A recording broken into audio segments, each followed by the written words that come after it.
dukomeje rero kubashimira uburyo mukomeje gukurikirana ibyigisho byacu, ibyigisho bigenda bidusobanurira ibyerekeranye n'agakiza ndetse n'uburere twaherewe muri Yesu Kristo. Ibi byigisho rero nk'uko tugenda tubikurikirana ku rubuga rwacu rwitwa agakiza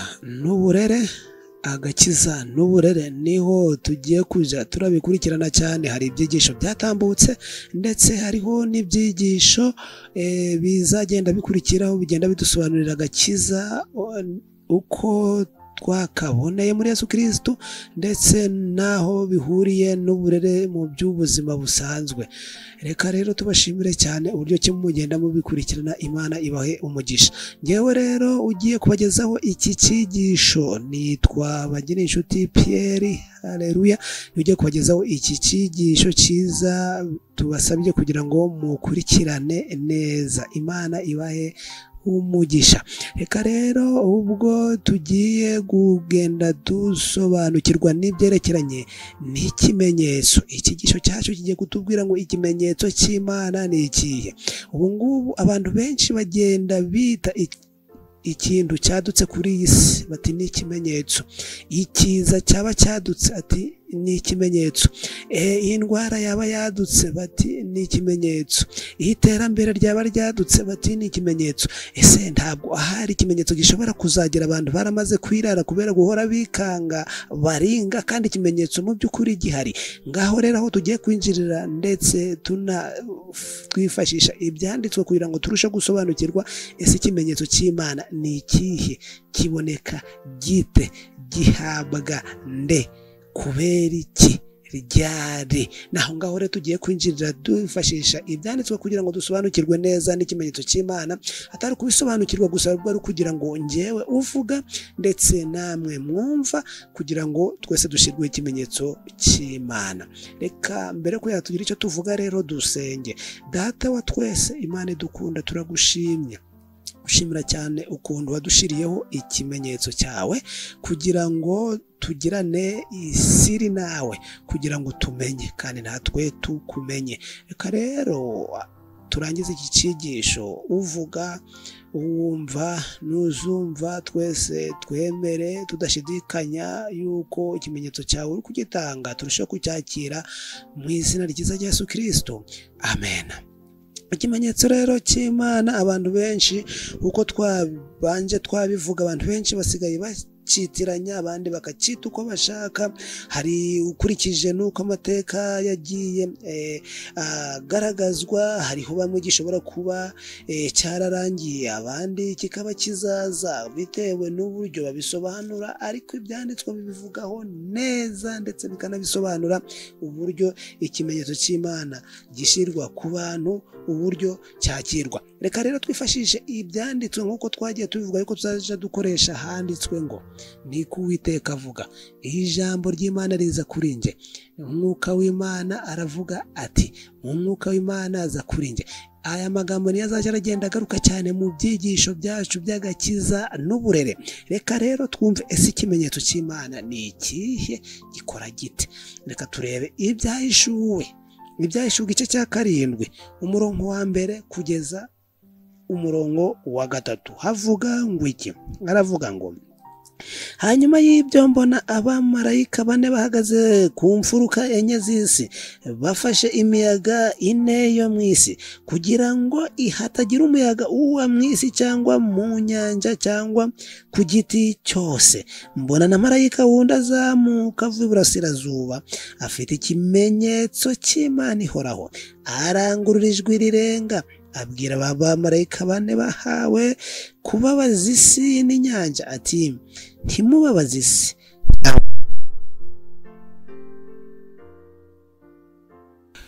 Umurongo wa 3 baravuga ngo ntimubabaze isi cyangwa inyanja cyangwa ibiti tutaramara gushira ikimenyetso mu ruhanga rw'imbata z'Imana yacu.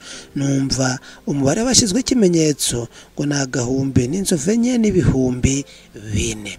Ushobora kwibaza uti uyu mumarayika ninda bashyizweho ikimenyetso ni bande? Kubera iki hakiyemo kiriya gihe kivuga ngo mube muretse gushira ikimenyetso ku bwoko bw'Imana? Rirababaza ritari ryaza. Naryo turi buze kubyinjiramo rero, naho ngaho tugiye kwinjira turebe ni ukubera iki. Reka twongere turebe muri Ezekiyeli nawe yabivuzeho neza. Ezekiyeli ni igice cya 20. Ezekiyeli igice cya 20 yavuze neza ku byerekeranye n'iki kimenyetso, kandi abivuga nawe abisobanura neza kugira ngo hatagira umuntu uzacikanwa. Ezekiyeli igice cya 20 haravuga ngo umurongo wa 12 n'uwa 20. Tukumanza twareba ikimenyetso icyari cyo.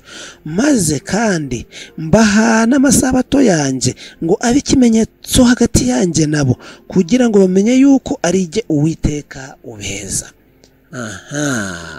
Urukumva ko rero ikimenyetso tugendeye ku byanditswe, ikimenyetso cy'Imana gifitanye isano n'isabato cyane, kandi isabato nicyo kimenyetso ubundi nyirizina. Kandi mbahana amasabato yanjye kugira ngo abe ikimenyetso hagati yanjye nabo, kugira ngo nabasobanukirwe yuko Uwiteka ari we ugira ute, ari we ubeza. Umurongo wa 20, Ezekiyeli igice cya 20 umurongo wa 20 aravuga ngo kandi muje mweza amasabato yanjye abe ikimenyetso hagati yanjye namwe, kugira ngo mumenye yuko ndi Uwiteka Imana yanyu. Nguyu Uwiteka atanze amasabato kugira ngo abantu bamenye ko ari Uwiteka ugira ute, ubeza.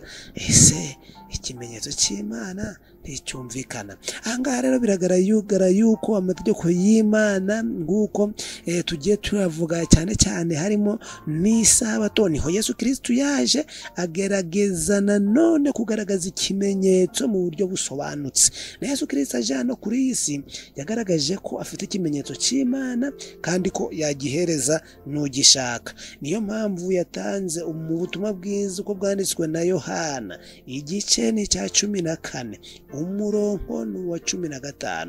Yesu Kristo ubwe agaragaza ikimenyetso n'ugishaka uburyo yakibona. Yaravuze ngo Yohana 14 umurongo 15, Yesu Kristo yaravuze ngo nimunkunda muzitondera amategeko yanjye. Bigaragara yuko rero umuntu ukunda Kristo wese agomba kuzitondera amategeko ye. Kwitondera amategeko ye rero ntahandi bigenda byererezwa. Abantu benshi basigaye bavuga bateze gukunda Kristo ni gute, ati se none Kristo ko tutamubona, ati ko twamwumvise mu nkuru, ese umuntu yamubona gute? Ariko byose byagiye bisobanuka, ati nimunkunda muzitondera amategeko yanjye. Gukunda Kristo rero bituma utabakira ikimenyetso cy'Imana. Iyo ukunze Kristo bitabigaragarira mu gukwemera kiriya kimenyetso. Reka twumve mu gitabo cy'intambara ikomeye. Iyi ntambara ikomeye ni paje ya 21. Paje ya 21 mu ntambara ikomeye. Ese ubu ngubu Kristo twamukunda dute? Twamubona dute? Twamugaragariza gute yuko tumukunda?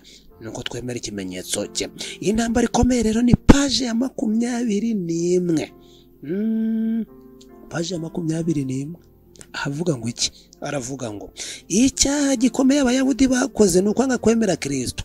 Igihe hano Kristo yarari hano kuri iyi si, icyaha gikomeye kwari ukutumva, kutemera, kutizera, kwanga Kristo ubwe ndetse n'ibyo avuga. None reka dukomeze dusome twumve. Icyaha gikomeye abakristo bazakora nuko agakumvira amategeko y'Imana, kandi ariyo rufatiro rw'ubuyobozi bwayo mu ijuru no mu isi.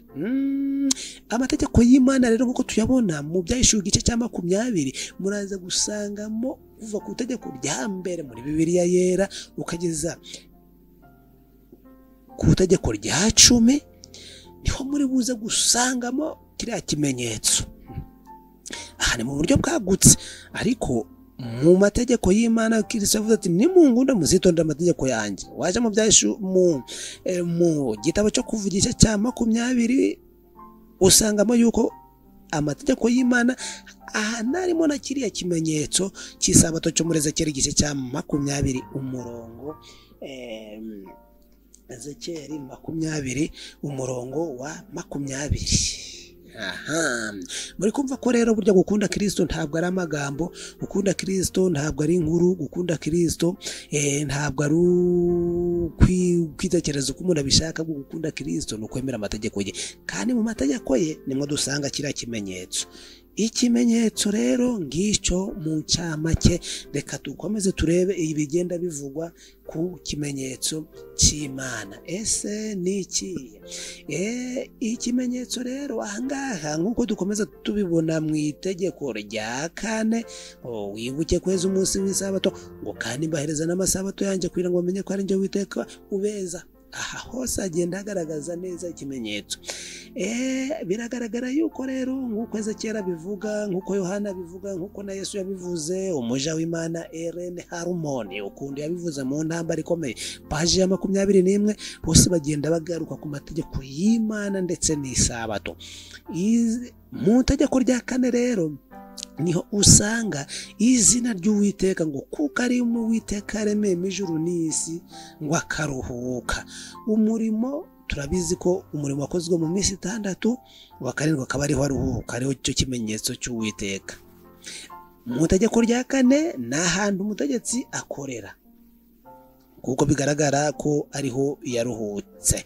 Mu buzima busanzwe rero mu buzima busanzwe ikimenyetso cyagereranywaga na kashe, kandi turabizi neza ko kashe nta kashe ishirwa kuri fotokopi. No mu buzima busanzwe turabizi nta kashe ishirwa kuri fotokopi. Kashe buri gishirwa ku cyangombwa kiri original, cyaba cyandikishijwe imashini cyangwa cyaba cyandikishijwe ikaramu, ariko ari original. Nitwe rero tugomba kugira imico ngiya Kristo. Kiriya kimenyetso nidukunda Kristo tukiyagira imico ngiye, kiriya kimenyetso kizaba ari icyacu. Umuntu ubona ikimenyetso cy'Imana ngagomba kuba yarihaye Imana burundu, cyangwa yari yeguriye Imana. Niko bimeze, yarogejwe mu maraso ya Kristo, yarahinduwe musha, nicyo bishatse kuvuga. Iki kimenyetso rero abantu benshi bashobora kugicyumva ntibamenye si ikimenyetso cyo gikorana gite n'isezerano. Ikimenyetso gikorana n'isezerano ry'Imana cyane. Ese iryo sezerano ryo ni irihe? Iryo sezerano ryo ni irihe? Iyo ugiye rero mu gitabo cy'Abefeso, igitabo cy'Abefeso igice ni icya mbere umurongo wa 13, igice cya mbere umurongo wa 13, mwumve ukuntu ikimenyetso gikorana n'isezerano akaba aribyo tunakeneye cyane. Niwe namwe mwiringiye mumaze kumva ijambo ry'ukuri, ari ryo butumwa bwiza bw'agakiza kanyu, kandi mumaze kwizera niwe wabashizeho ikimenyetso, ari cyo Mwuka Wera mwasezeranijwe. Urukumva ko rero ikimenyetso cy'Imana gikorana n'isezerano ry'Imana, kandi isezerano ry'Imana ni irihe? Ni Mwuka Wera. Muri no minsi abantu benshi bari kuvuga ngo dufite amasezerano y'Imana, ugasanga ni telefone azagura. Ufite amasezerano y'Imana ugasanga ni parisera azagura. Isezerano n'Imana ugasanga azagura televiziyo. Ufitanye amasezerano n'Imana ugasanga azagura inka. Isezerano n'Imana ugasanga azagura ibishira. Ariko iri somo ntabwo ariko ribyemeza. Turisubiremo ngo niwe namwe mwiringiye mumaze kumva ijambo ry'ukuri, ari ryo butumwa bwiza bw'agakiza kanyu, kandi mumaze kwizera niwe wabashizeho ikimenyetso, ari cyo Mwuka Wera mwasezeranijwe.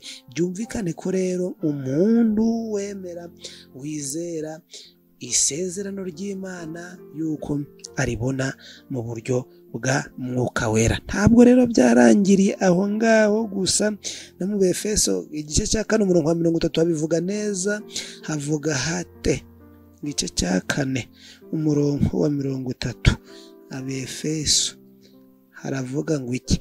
Kandi ntimuteze agahinda Umwuka Wera w'Imana wabashiriweho kuba ikimenyetso kugeza ku munsi wo gucungurwa. Iyo umuntu adakorana na Mwuka Wera ntabwo yumva ikimenyetso cy'Imana icyo ari cyo. Iyo umuntu atararika Mwuka Wera ntabwo yumva ikimenyetso cy'Imana. Ntabwo iyo umuntu atemera isezerano ry'Imana ryo Mwuka Wera ntabwo ashobora no kumva ikimenyetso icyo ari cyo. Niyo mpamvu ikintu gikubwira ko wemera ikimenyetso cy'Imana ko nawe ushobora kugihabwa nuko wemera isezerano ry'Imana ryo Mwuka Wera ko ryakuyobora, ko rikuyobora aho kuriyobora, kandi ukemera gukoreshwa naryo. Mwuka Wera rero nk'uko twayabonye, Mwuka Wera nawe aboneka mu buryo bubiri, ariko ubwo buryo bubiri n'umwe ukora mu buryo bubiri: uburyo bw'imvura y'umuhindo n'uburyo bw'imvura y'itumba. Uburyo bw'umuhindo ni uburyo bukora bute? Ni uburyo bukuza umuntu agakura. Noneho uburyo bw'itumba ni uburyo bukomeza umuntu akagira igihagararo gishikamye y'icyo muri Kristo Yesu, akagera ku rugero rukwiriye. Reka rero dukomeze twumve icyo bishatse kuvuga. Nubwo uburyo bw'imvura y'umuhindo ubu ngo ariko turi gukorana nabwo, kandi bikaba bisabwa ngo tusabe n'imvura yitumba kugira ngo tuzashobore guhangana n'ibihe by'akaga biri imbere, ibihe bitazatworohera, umuntu bitazashobokana n'umuntu wemera ikimenyetso cy'Imana, bitazahira umuntu wemera rwose isezerano ry'Imana. Niyo mpamvu tugomba kwemera iyi mvura y'umuhindo ko igomba kubanza muri twebwe tugakura, none tukakira n'imvura y'itumba kugira ngo tugire igihagararo kiri muri Kristo Yesu nk'uko twari tumaze kubivuga. Yeremiya we aravuga ngo iki? Yeremiya nawe ari ikintu yagiye abivugaho. Yavuze muri Yeremiya igice cya 31 umurongo n'uwa 33. Yeremiya igice cya 31 umurongo wa 33 haravuga ngo iki? Haravuga ngo ariko isezerano nzasezerana n'inzu ya Isirayeli hanyuma y'iyo minsi ngiri niko Uwiteka avuga ngo nzashyira amategeko yanje mu nda yabo, kandi mu mitima yabo niho nzayandika. Nzaba Imana yabo, nabo bazaba ubwoko bwanjye. Abantu rero bemera kuyoborwa na Mwuka Wera, ikintu babona nk'ikimenyetso cy'Imana uko Uwiteka andika amategeko mu mitima yabo ndetse no mu nda zabo kugira ngo bataruha, bayakurikiza bataruha, bayumva amategeko y'Imana mbese atababera umutwaro. Abaheburayo igice ni icya 10 umurongo wa 16. Abaheburayo igice cya 10 umurongo wa 16 aravuga ngo iri ni ryo sezerano nzasezerana nabo hanyuma y'iyo minsi, niko Uwiteka avuga. Nzashyira amategeko yanjye mu mitima yabo, kandi mu bwenge bwabo niho nzayandika. Kumva ko rero yaba Pawulo yanditse mu Baheburayo, yaba na Yeremiya, bose baragenda rwose bahuza neza n'ibyerekeranye yuko abantu bazemerera Mwuka Wera nk'isezerano twasezeraniwe bagomba kuzabona ikimenyetso cy'Imana, kandi kikandikwa ku mitima yabo ndetse no mu nda zabo. Bivuze ko kizaba kiri muri bo, mu ntekerezo, mu migirire, mihumekere, kizaba kirimo neza. Reka rero dukomeze twifashishe igitabo cy'uburezi, nacyo cyagiye kibivugaho, aho ikigisho kivuga ngo isabato. Ni ku paji ya 261. twumve naho ikihanditse. Handitse ngo iki? Mwibuke ko turi gusobanukirwa ikimenyetso cy'Imana ndetse n'isezerano ryayo. Isezerano ryayo rero nk'uko twabisomye mu Befeso igice cya 4 ndetse n'igice cya 1, twabonyemo yuko isezerano ry'Imana ni Mwuka Wera. Ikimenyetso cy'Imana ni Isabato. Kandi kugira ngo hakiri ikimenyetso cy'Imana nuko ugomba gukorana n'isezerano ry'Imana ari ryo Mwuka Wera. Reka rero dushimira Imana cyane yuko byose bishoboka kandi byose bikaba bigomba kubaho kuko Uwiteka Imana ubwe yabiteganije. Iyi gitabo rero ni cy'uburezi, paje ni ya 261. Haravuga ngo musubi hagati, Isabato ni ikimenyetso cyerekana ububasha bw'Imana yaremye ndetse n'ubwuko yaducunguye. Isabato yerekana ko Imana ariyo soko y'ubugingo n'ubwenge. Isabato yibutsa ikuzo umuntu yahoranye kera, bityo igahamya umugambi w'Imana wo kuturema bundi busha mu ishusho yayo. Isabato ni ikimenyetso cyerekana ububasha bw'Imana yaremye ndetse n'ubwuko yaducunguye. Umuntu rero wemera ikimenyetso cy'Imana abavuga ngo Mana warandemye, Mana warancunguye. Izina ry'Imana rihabwe icyubahiro kubw'iki kimenyetso cyayo. Nguko rero reka dusome no muri Yesaya igice ni cya 58, umurongo ni wa 13. Yesaya 58 umurongo ni wa 13. Yesaya we abivugaho ati, Yesaya abivuga ati 58:13. Yesaya ati iki? Yaravuze ngo, Yesaya 58:13 haravuga ngo, nuhindukira ntukandagire Isabato, ukanga gukora ibyo wishakiye ku munsi wanje wera, ahubwo ukita Isabato umunezero, umunsi wera w'Uwiteka ukawita uw'icyubahiro ukawubaha. Ntube ikigenge, ntiwishakire ibyo kwinezeza, ntiwivugire ibyo ushaka ku bwawe, nuko uzishimira Uwiteka Imana. Nzaguha kurambagira mu mpinga y'igihugu, kandi nzagutungisha gakondo ya sokuruza Yakobo. Akanwa k'Uwiteka niko kabivuze. Ntabwo rero arakanwa kuvuga, ntabwo arakanwa kumwigisha, ntabwo arakanwa k'umuntu uwo ari we wese, ngo nakanwa k'Uwiteka kabivuze. Reka dugire icyo tuvuga cyangwa se dusubire muri risomo mu ncamake ryo muri Yesaya igice cya 58. Bavuzemo ngo kutayikandagira. Icyo ni icya mbere, kudakora ibyo wishakiye. Icya kabiri, ukita Isabato umunezero. Aha niho haturutse rya jambo ngo Isabato nziza, ukumva habasubijwe igisubizo ngo umunsi w'umunezero. Ntabwo ari ibihimbano rero, nahanga byaturutse muri Yesaya igice cya 58 umurongo wa 13 kugeza 14 ngo ukita Isabato umunezero, ukawita uw'icyubahiro ukawubaha. Ntube ikigenge, nta kwinezeza, kutavuga ibyo wishakiye. Ingororano ni iyihe? Ingororano ngo uzishimira Uwiteka. Abantu bashimira Uwiteka burya ntabwo ari ababonetse bose, ntabwo ari ababivuga bose, ntabwo ari abahariho hose. N'abantu burya bamaze kwemera, bifuza, bashaka gushyirwaho ikimenyetso n'Imana. Uzishimira Uwiteka rero nicyo ntabwo twibifuriza.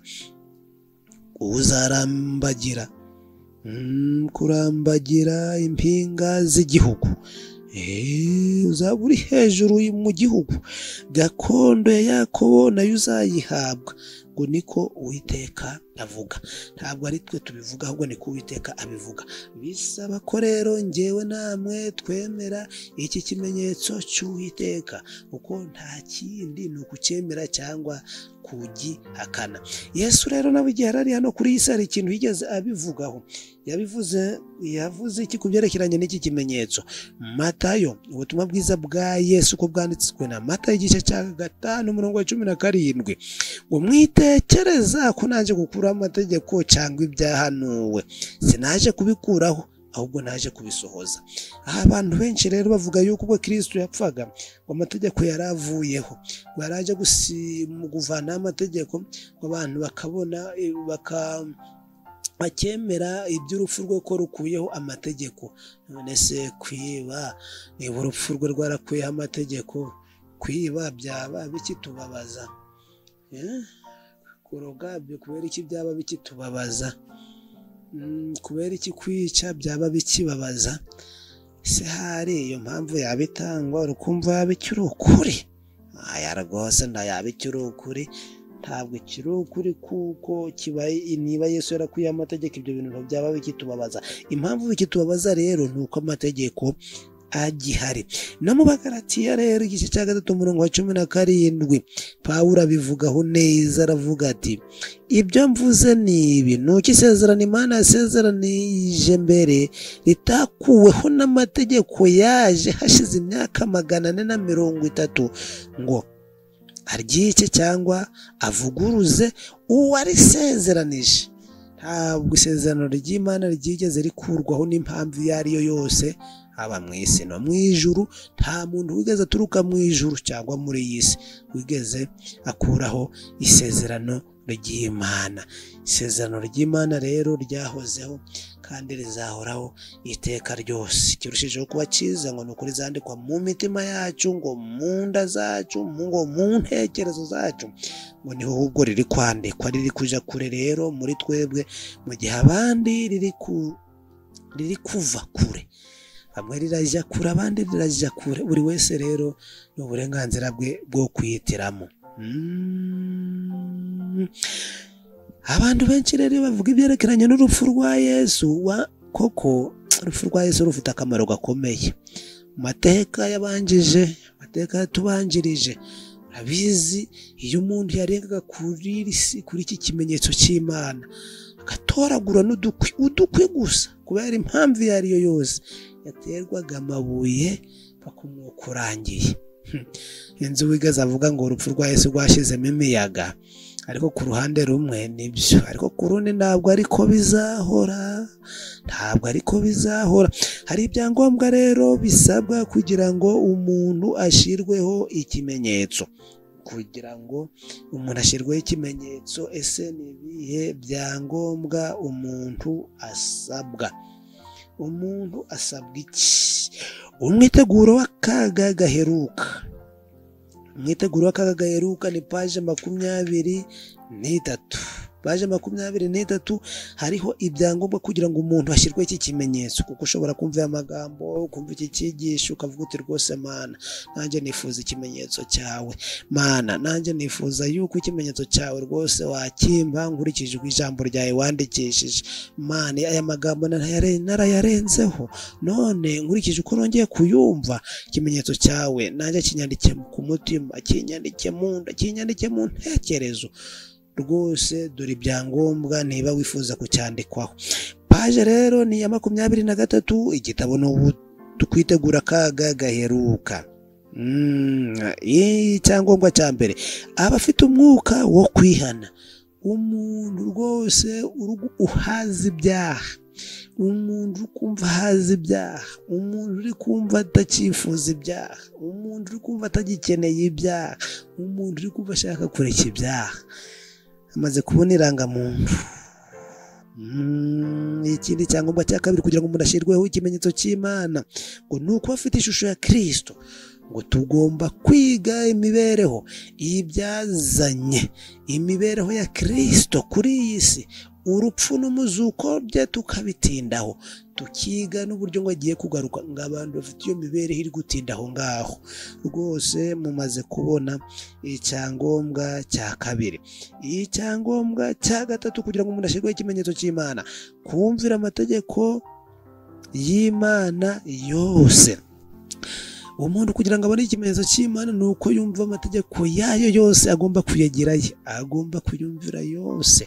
Kuko ubu ngubu abantu benshi bapanze amategeko uko bishakiye, bavuga bati iki cy'ingenzi ni uko agomba kuba umubare 10, bakayavuga uko bashaka, bakayatondeka uko bashaka, ngo icy'ingenzi ni uko aba umubare 10. Ariko ntabwo ari byo, nta nubwo byemewe.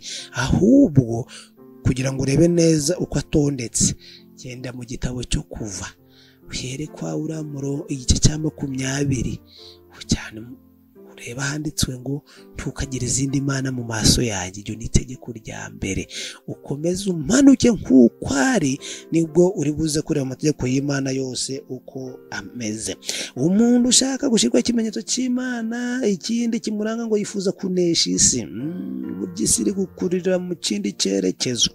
Ashaka kunesha isi neza agomba kwifuza kunesha iyi si, ntimuherane kubw'imihati, gukomera kwayo mu gushaka ubuzima, abantu bagahera iyo ngiyo.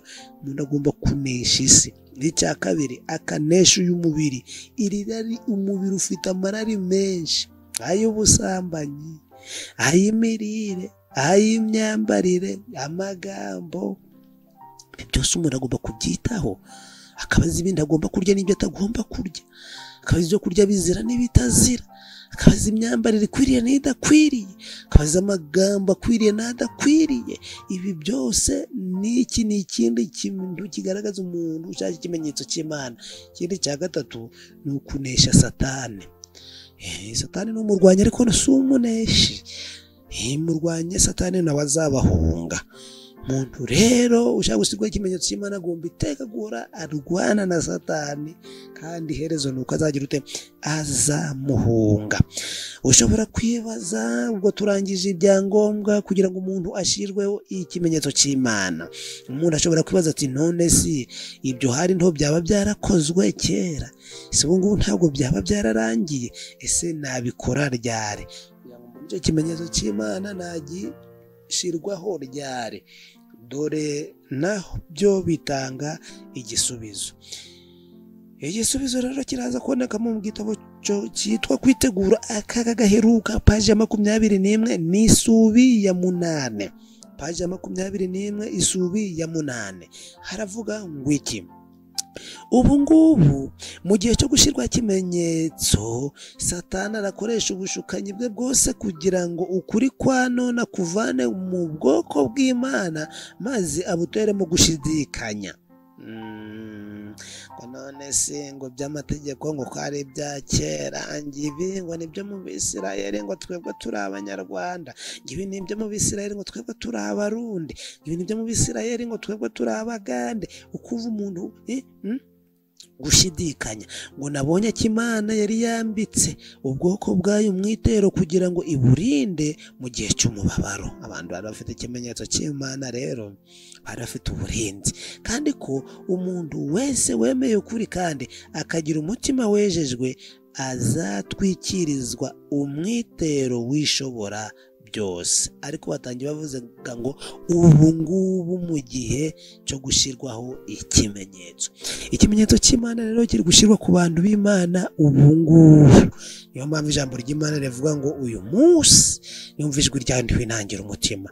Ese ntabwo uyu munsi waba ugize amahirwe yo kumva iri shyirwaho ry'iki kimenyetso? Nta muntu ushobora kuzarokoka adashyizwe ikimenyetso cy'Imana, ntibishoboka. Ni nk'uko ushobora kuvuga uti Abisirayeli bari kuva muri Egiputa badashize amaraso ku nkomanizo no ku mpamo z'imiryango y'amazu yabo, ntibyari gushoboka. Nabo bahawe icyo kimenyetso kugira ngo murokoke aka kaga kagiye kubaho mu Egiputa, maze muhasiga amaraso ku nkomanizo no ku mpamo z'umuryango. Bivuze ko hagombaga kwerereza amaraso Kristo azatumenera i Karuvari kugira ngo bashe kugira ute gutsinda kariya kaga kari kubugariza mu gihe cya Egiputa, cyangwa se igihe marayika yari kuba agiye kurimbura abantu hariya muri Egiputa. Natwe rero kugira ngo turokoke akaga kagiye kubaho, tugomba kwakira ikimenyetso cy'Imana tubihesheje no kwizera isezerano ryayo, ari ryo Mwuka Wera twaherewe ubuntu. Ubu ngubu rero tugomba gufata ikimenyetso cy'Imana. Hategerejwe iki kugira ngo abantu babone ikimenyetso cy'Imana? Ibyahishuwe igice ni icya 7, umurongo n'uwa 3 haravuga ngo ntimubabaze isi cyangwa inyanja cyangwa ibiti tutaramara gushyira ikimenyetso mu ruhanga rw'imbata z'Imana yacu. Nyuma rero yo gushyirwaho ikimenyetso ni akaga kazakurikira abamarayika w'Imana nk'uwarimbuye abana b'imfura muri Egiputa.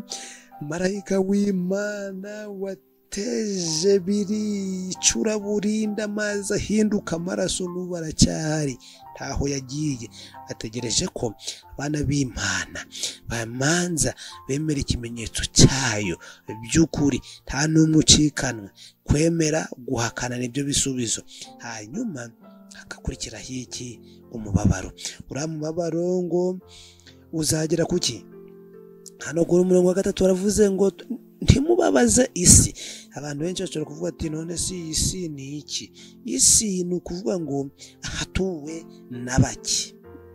Ahantu niyo hazaba ari umuntu umwe rwose azagira icyo yumva ku kimenyetso cy'Imana aricyo Sabato, ndetse na marayika azahagera aje kureba niba yaremeye cyangwa yarakanye. Niyo mpamvu ahantu hari bakeya rwose byombi bizahagera. Ijwi rivuga iby'ikimenyetso ndetse na marayika urimbura utaremeye ikimenyetso cy'Imana. Ntimubabaze isi cyangwa inyanja. Iyo bavuga inyanja rero bavuga ahantu hatuwe n'abantu benshi, n'ahantu hari abantu benshi naho hazagerwaho n'iri jambo rivuga ngo ikimenyetso cy'Imana cyarakiriwe. Ese cyaranzwe? Ese byagenze bite ku isezerano ryayo ryareshyaga imitima yacu? Ibi biracyategerejwe ko ahantu hari abantu bake n'ahantu hari abantu benshi rwose bose bategereza ko iri jwi ryahagera. Ntimubabaze isi, ntimubabaze inyanja cyangwa ibiti. Hari abantu bashaka kuvuga ngo ibiti ngo za pinusi, ngo za mishipiri, ngo za kiyoya.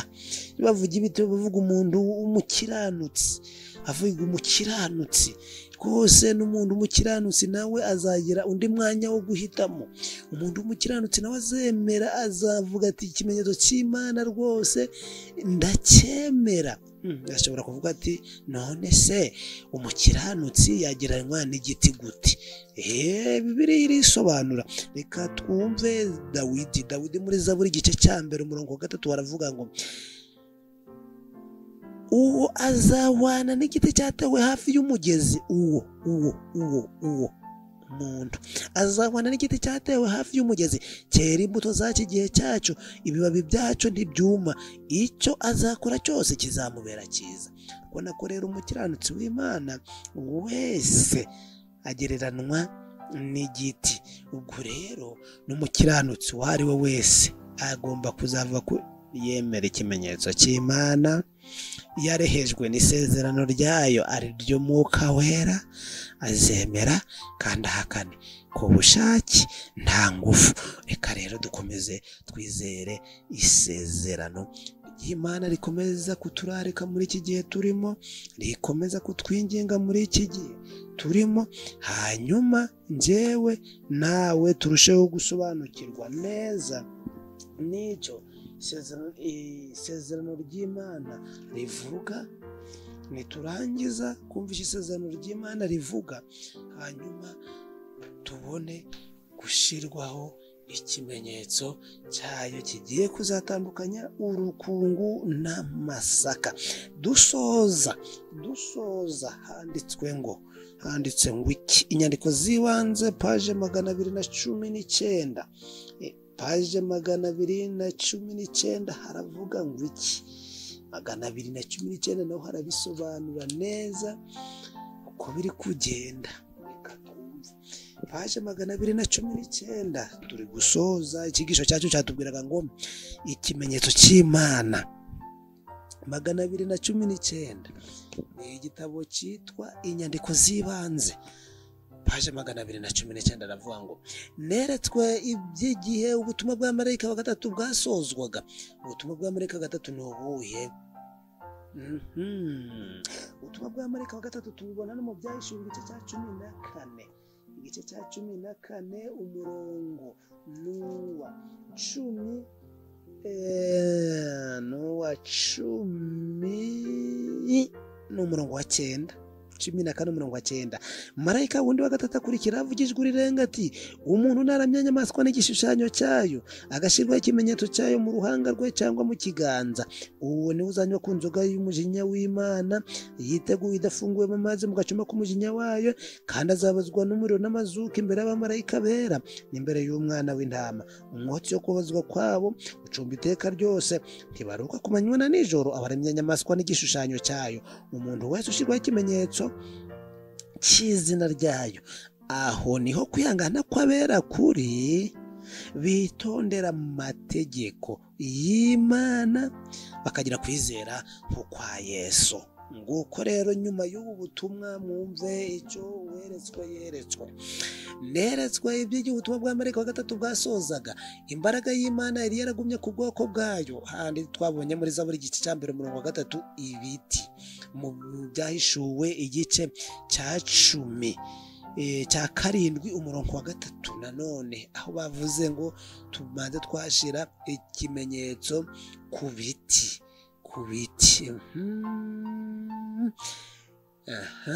Imbaraga y'Imana yaragumye ku bwoko bwayo, bwari bwarasoje umurimo wabwo kandi bwari bwiteguye igihe cyo kugeragezwa cyari kiri imbere yabwo. Bari barakiriye imvura y'itumba. Imvura y'itumba yayindi ituma umuntu akomera kuragera ku rugero rukwiriye, cyangwa ihembura riturutse kuri Uwiteka, bityo ubuhamya bwabo buzima burahembuka. Umuburo wanyu mukomeye wari warumvikanye ahantu hose, nguko kandi wari warakangaranije ndetse urakaza abatarashatse kwakira ubutumwa. Nabonye abamarayika bakora hirya no hino mu ijuru, turababona se? Reka da, ariko baragaragara. Umumarayika wari ufite ihembe ririmo wino ku itako ryagarutse mu ijuru avuye ku isi, maze amenyesha Yesu ko yarangije umurimo we wundi wo gushiraho ikimenyetso. Abera babazwe, byahishuwe 7 umurongo wa 1 kugeza 3. Abera babazwe kandi bashyizweho ikimenyetso. Isabato y'Uwiteka, kubera ko bazaba bafite n'isezerano koko rya Mwuka Wera. Nuko mbona Yesu wakoreraga imbere y'isanduku irimo amategeko y'Imana, aho Yesu Kristo yicaye hari amategeko y'Imana n'isabato irimo.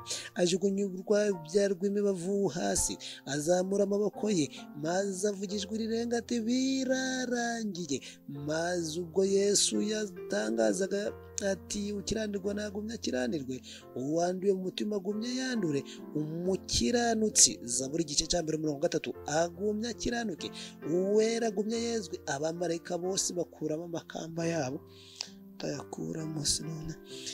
Akazi karangiye niko bigenda, akazi karangiye nyine ukuramo inifomu. Reka dukomeze, ni inyandiko z'ibanze paje ya 219 dusome n'isubi ya 3.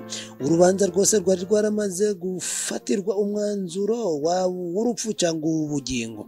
Abantu benshi urubanza ruvugwa ngo urubanza ruri mu ijuru, ntabwo abantu benshi bazi ko urubanza rwatangiye mu 1444, ko rumaze hafi imyaka 177 rucibwa, kandi tuzi neza yuko ruzatangira mu bantu basinziriye rukaza mu bariho ruvuye mu basinziriye. Tukibaza tuti ese niba ruri mu bariho, jewe nawe uvuga uwumva bimeze bite? Abantu benshi bazi ngo urubanza ruzabaho ngo Yesu Kristo agarutse. Oya pe. Urubanza rwose rwari rwamaze gufatirwa umwanzuro waba w'urupfu cyangwa ubugingo. Ubwo Yesu yakoreraga umurimo we mu buturo bwera, urubanza rw'abakiranutsi bapfuye rwarakomezaga maze rugera ku bakiranutsi bakiriho. Kristo yari yaramaze guhabwa ubwami bwe, yaramaze guhongera ubwoko bwe, kandi yarahanaguye ibyaha byabo. Byaha twakoze, ibyo twihanye, ibyo byose Kristo rwose nibyo yajanye ku musaraba. Abazarangwa abazaraga ubwami bari bamaze kuboneka, umukwe n'umwana w'intama bamaze gutaha, kandi ubwami no gukomera k'ubwami bwose bwo munsi y'ijuru bwari bwamaze kwegurirwa Yesu n'abaragwa bagakiza. Kandi Yesu yagombaga kwima akaba umwami w'abami n'umutware utwara abatware. Izina rye reka rikomeze guhabwa icyubahiro. Reka rero dusoreze ahangaha icyigisho cyacu cyatubwiraga ikimenyetso cy'Imana, tumaze kumva ukibona, uko akibona, umurimo wacyo, inyungu zirimo no kutakibona.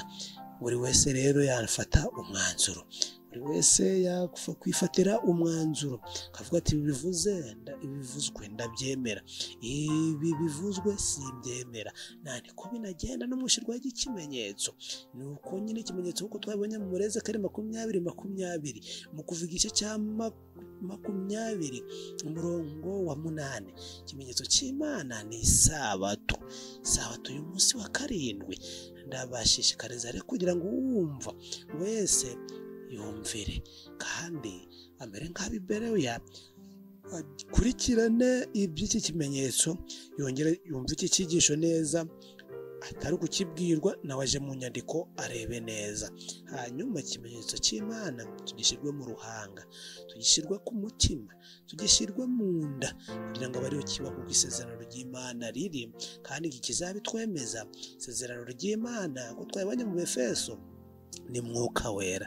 Mwuka Wera rero niwe uzatwemeza maze natwe tumwemerere. Turabizera tuyobora, ntitumuyobora ni umujyanama wacu, dusabwa kumwumvira. Reka rero dusoze iki cyigisho cyacu dusabire uvuga, dusabire n'abamwumva, kugira ngo twese dushyirweho ikimenyetso, kuko twabonye yuko ikimenyetso cy'Imana ari ubu ngubu. Ugishaka, ucyifuza ari kugishyirwaho. Reka dusabe Mwuka w'Imana ariwe Mwuka Wera, anariwe sezerano twasezeraniwe, kugira ngo aduhe, atwemeze, atwizeze yuko ikimenyetso cy'Imana twagihabwa kandi turusheho kucyakira. Reka dusabe Imana Data iri mu ijuru, dusabe Yesu Kristo n'umurimo ari kudukorera ahera cyane imbere y'amategeko, areba abayumvira, abayifuza, kugira ngo natwe ubwo yicaye imbere y'amategeko y'Imana, natwe akomeza tubare mu bo yapfiriye. Kandi koko niko biri, natwe twizere yuko yadupfiriye, kugira ngo bajye kuzagaruka azasange twarahawe kiriya kimenyetso cy'Imana ndetse n'isezerano rye ari ryo Mwuka Wera. Ibi nibyo dusabye, dusaba Imana Data kugira ngo ibitunyurize mu izina ryiza rya Yesu Kristo. Amina.